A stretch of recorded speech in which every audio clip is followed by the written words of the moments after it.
On the night of January 30th, 2023, officers in Litchfield, Kentucky received a call of a man stabbed and in desperate need of help. What officers didn't know is that it would be one of the youngest suspects in Kentucky history, and that it all started over a glass of spilled lemonade. Officers raced to the home, unaware of the shocking reality that awaited them inside. Okay. Where's the person with the knife? My son. He's in the garage in there? Hey, EMS all the way, man. He was outside? Yeah. He was. What's he wearing? Sit tight, sit tight. See which way to go? Dispatch advised EMS. Purpose fled the scene. He's got a pretty good puddle of blood under him. We're getting the medic bag now. Hey, cover him. I'm getting the medical bag. Hang on, who's in the garage? What's he wearing? T-shirt. He's in a camouflage hoodie. That's him. Okay. That's different. Tell EMS to hold 1 second. We've got him located in the garage. Ready? Yep, go. Sheriff's office, hands in the air now. Hands in the air, step out. Step out.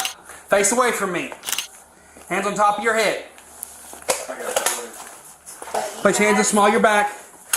There was a big fight between both of them. He came at me first. He came at me. Stop speaking. We'll figure that. We'll figure that out. A minute more to safety for right now. You got any weapons on you?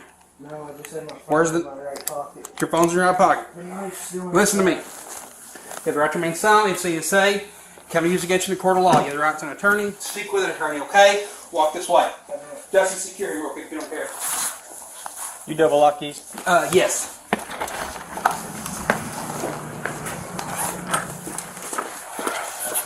Is there any way I'm allowed? Hang on. Dispatch, we've got him secured. Send EMS to the front door. Is there any way I'm allowed to come to the hospital? Yeah, we can work it out, okay? Stay with us, buddy, okay? Right here, guys.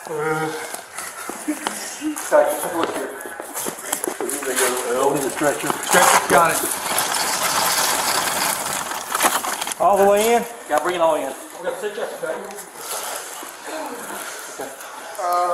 Scissors.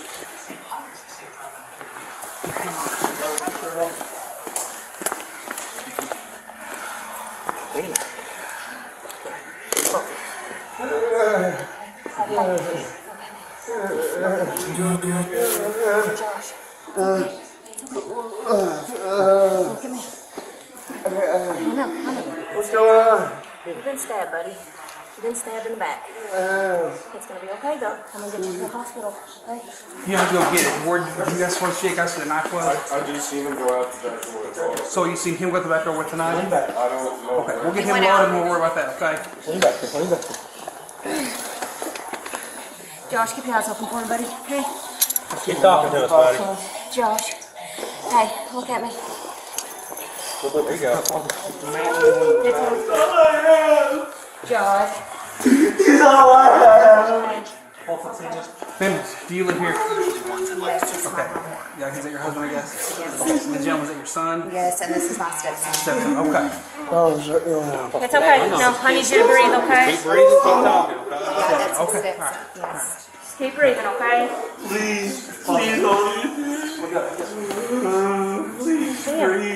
Big time, right? Okay. Work out so much. And he has emphysema too. I don't know. It's not even. I mean, it's right now. It's hey, Josh. Yep. Let's slow down your breathing, okay?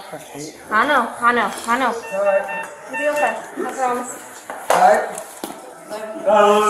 Alright. Love you outside. Don't touch anything. Everybody go to one side. Let me get over here. Let's grab a hold. Grab a hold of this. Go.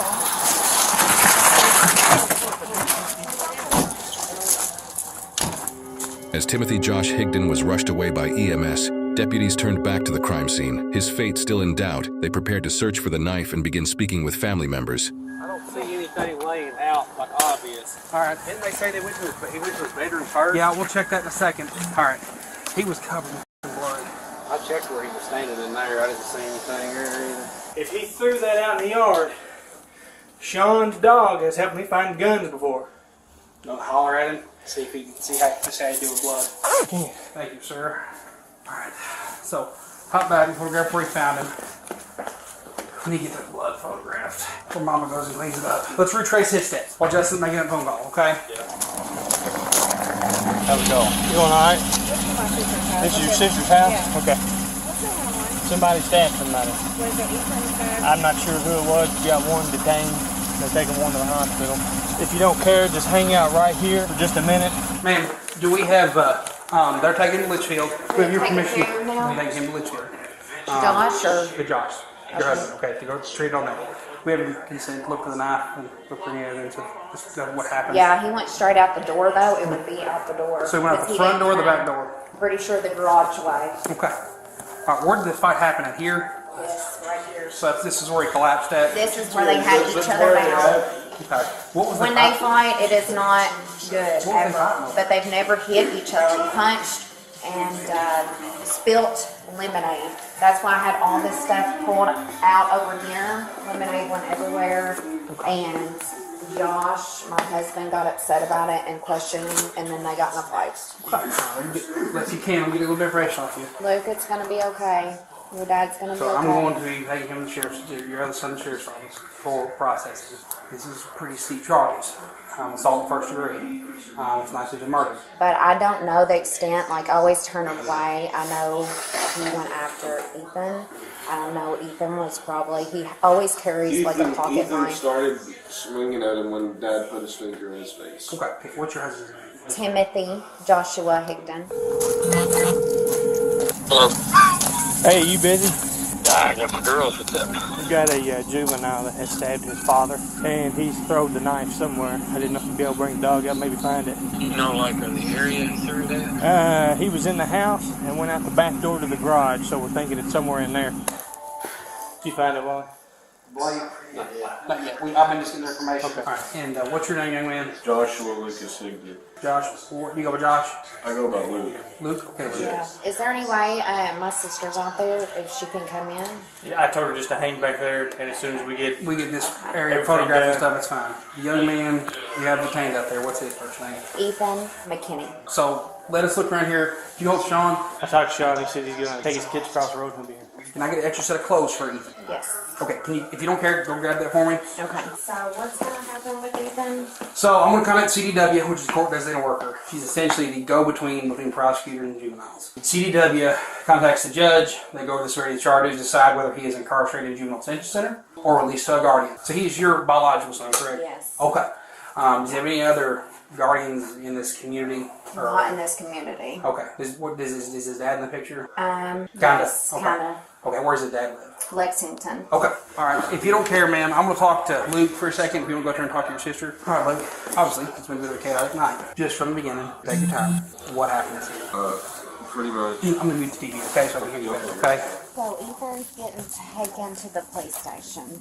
Right? Yeah, he'll be taken to the sheriff's office. It'll be up to her as far as where he goes from there, as far as juvenile detention or release to a parent. I know he was just trying to defend himself, and he had that knife in his pocket. Did Josh go after him? Yeah, he's the one that he kept going like that in Ethan's face and screaming on top of his lungs. And I think that they started pushing each other, and then one thing led to the next. And Ethan always carries that pocket knife in his pants, and he just... I was in my room and I just heard him arguing, which happens sometimes. Stepson. Where's your room at? My room is that one. That's Oh, the one on this side? Okay. Yeah.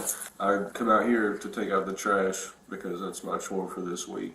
And they were arguing, and I found out what the argument was about is because Ethan put the lemonade in there with the top on crooked, and it spilled everywhere in the fridge. Ethan was saying that he didn't do it, it wasn't his fault and all this, and it was just a back and forth on, yes you did, no you didn't, pretty much. And then Ethan kind of got riled up about it and got in his face. And my dad was like, you're not like getting in my face. You're not going to do that. You're 15. So Dad started putting his finger in his face, and then Ethan just started like hurdling and like swinging at him, and they just started like grappling pretty much. It started like right there and got all the way over there. It looked like my dad was on top, and it looked like Ethan like slung him over. He got on top of him. I didn't know what was going on, and then Dad says, "Did he just stab me?" And I just started freaking out. I go over there, there's blood everywhere, and Ethan comes over here to the sink and cleans off his knife and then walks out the door talking to somebody on the phone. I don't know was talking to. I Was just it seen him. I just seen a him with pocket his, knife or a kitchen knife? I think he keeps like a knife like pocket, clipped like a to folding his. knife? Yeah, nothing real fancy. Just like a knife that you can flip out. And, Let's see. yeah, It's pretty scary, man. he's all I have. Well, he's in the best hands that we can find him right now. Those medics knew what they were doing, and they were all business getting him out of here fast. They did the best they could to get him out of here as soon as they could. Okay. So he washed the knife off in the sink. I think that's what he did. He had the water on. There's the I found the knife. It's in the sink. Whoever is here, blood.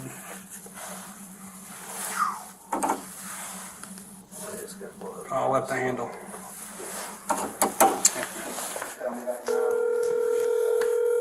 Hey, we found the knife. Okay, y'all good? Yep. Dad alright? He's still coherent and talking. He was in pretty bad shape when he left here. Like an actual solid stab. Like actual, got some lung. With what? What's that? It's one of them knives like we all carry. Well, at least it wasn't super big. It's big enough. I'm gonna hop off here and help Wally out. Alright, I'll talk to you later. All right, we'll see. Wally, you done here? Yeah, you're gonna back that. I'm gonna get the knife and then head to the SO. All right, man. We found the knife here in the sink. Oh, you did? Right there in the sink, huh? Yeah, he was trying to wash it off, and then he walked out the back door. Is there any way I can stick with them? Before we leave, not right now, okay? Is he in your truck, Justin? Yeah. Okay. Hey, your dad's in good hands, okay? He's in the best possible hands he can be in right now, all right? Keep your head clear. If you talk to anybody, you can call dispatch, okay? All right, buddy. All right, Mr. McKinney. So, from what you're saying, the argument started over spilled lemonade?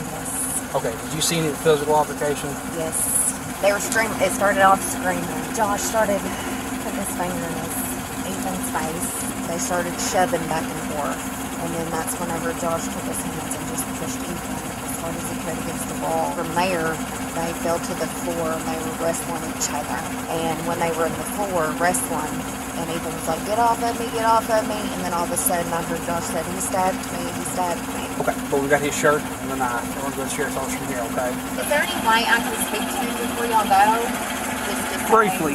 Just briefly. Is he in your truck? You can go because briefly, I know okay? he's scared to death. Okay. He should be. But Okay. Your mother wants to talk to you. You sit in the truck. Turn your feet around. Turn your feet around. You sit there. You don't get out of this truck. You understand? Are you scared or anything? Was your nose busted? I thought I was physically gonna get hurt, so that's why I pulled out. Hell, he was in there getting me. My nose is bleeding everywhere. I know. Just come at you first. I know this. We'll be able to call your mom in a minute, okay? Okay. Can we go inside now? Yes, you're free to go inside, ma'am.